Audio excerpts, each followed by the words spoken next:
سوریه کې شپني کلپونه بیرته پرانیستل او د اسرایلو په اړه د جولاني تازه اعلان. جزئیات هم دلته وګورئ او چینل هم سبسکرایب کړئ. سوریه کې ډانس کلپونه بیرته پرانیستل شول په داسې حال کې چې طالبانو د سوریې په سقوط خوښي څرګنده کړې وه. مبارکي ورکړه او وی ویل چې هلته هم اسلامي نظام راغی. خو اوس تازه خبر دا دی چې فرانس پریس خبري اژانس وایي چې په سوریه کې د شرابو څښلو ځایونه او شپني کلپونه یو وار بیا پرانیستل شوي. د سرچینې د معلوماتو له مخې دا کلپونه له تیرو څو ورځو راهیسې تړل شوي وو. یاد خبري اژانس د یوې سرچینې په حواله ویلي چې د اوس لپاره دا واړه موضوعات دي او دوی ته داسې لوی موضوعات مخې ته پراته دي چې تر دې زیات لومړیتوب لري.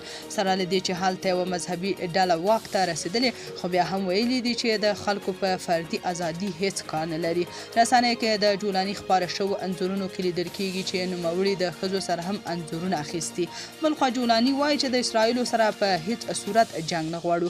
د رویټرز د راپور له مخې د تحریم شام مشر ابو محمد جولاني ویلي چې اسرائیلي ځواکونه په ښکاره توګه د سوریې له پولو ور اوښتي دي، جنګي الوتکې ویجاړې کړي او په سیمه کې نورو نښتو ته لاره هواروي. جولاني ویلي چې اسرائیلي ځواکونه د سوریې پر خاوره د بریدونو لپاره ناسم دلایل وړاندې کوي. نوموړي زیاته کړې چې اسرائیلو ته له سوریې څخه هیڅ ګواښ موجود نه دی.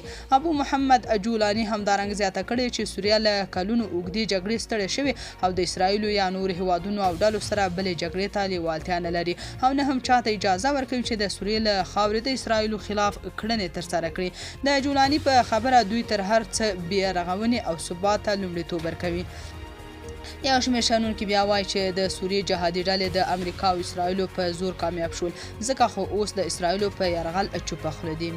تاسو په دې اړه څه نظر لرئ؟ کومنټ کې شریک او چینل هم سبسکرایب کړئ.